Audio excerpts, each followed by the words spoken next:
Micro finance ಪ್ರಕರಣಕ್ಕೆ ಸಂಬಂಧಪಟ್ಟಂತೆ ರಾಜ್ಯಪಾಲ ಥಾವರ್ ಚಂದ್ ಗೆಹ್ಲೋಟ್ ಅವರು ಬಿಜೆಪಿ ವಕ್ತಾರರಂತೆ ಕೆಲಸ ಮಾಡ್ತಾ ಇದ್ದಾರೆ ಅಂತ ಮಂಡ್ಯದಲ್ಲಿ ಸಚಿವ ಚಲುವರಾಯಸ್ವಾಮಿ ವಾಗ್ದಾಳಿ ನಡೆಸಿದ್ದಾರೆ. ರಾಜ್ಯಪಾಲ ಥಾವರ್ ಚಂದ್ ಗೆಹ್ಲೋಟ್ ಅವರ ವಿರುದ್ಧ ಕಿಡಿಕಾರಿದ್ದಾರೆ. ಸರ್ಕಾರದ ನಿರ್ಧಾರಗಳನ್ನು ರಾಜ್ಯಪಾಲರು ನಿರಾಕರಣೆ ಮಾಡ್ತಾರೆ.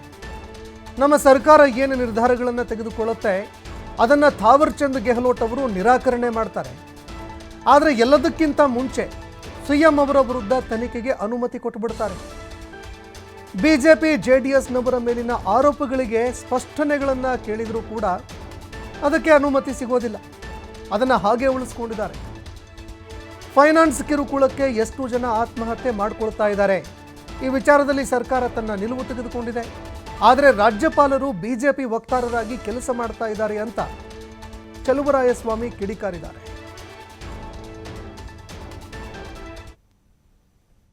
ರಾಜ್ಯಪಾಲರು ಎಲ್ಲಕ್ಕೂ ನಿರಾಕರಣೆ, ನಮ್ಮ ಸರ್ಕಾರ ಕೊಡೋದಕ್ಕೆಲ್ಲ ನಿರಾಕರಣೆ. ಅದಕ್ಕೆ ನೋಡಿ ಇಂಥ ಕಠಿಣವಾದಂಥ ಪರಿಸ್ಥಿತಿನಲ್ಲೂ ಸಹ ನಮ್ಮ ದಿನನಿತ್ಯ ಆಡಳಿತದಲ್ಲಿ ಅನೇಕ ವಿಚಾರಕ್ಕೆ ಅವರು ಅಂಕಿತ ಹಾಕದಲ್ಲೇ ವರ್ಷಗಟ್ಟಲೆ ಬಾಕಿ ಉಳಿದಿದೆ.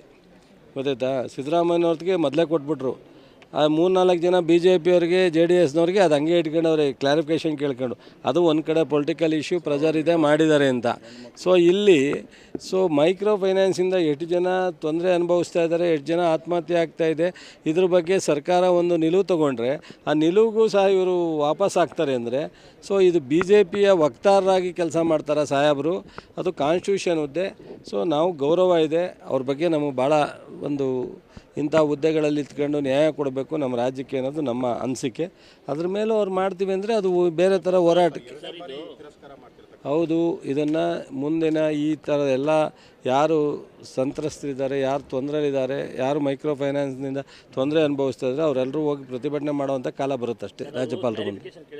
ರಾಜ್ಯಪಾಲರು ಎಲ್ಲಕ್ಕೂ ನಿರಾಕರಣೆ, ನಮ್ಮ ಸರ್ಕಾರ ಕೂಡ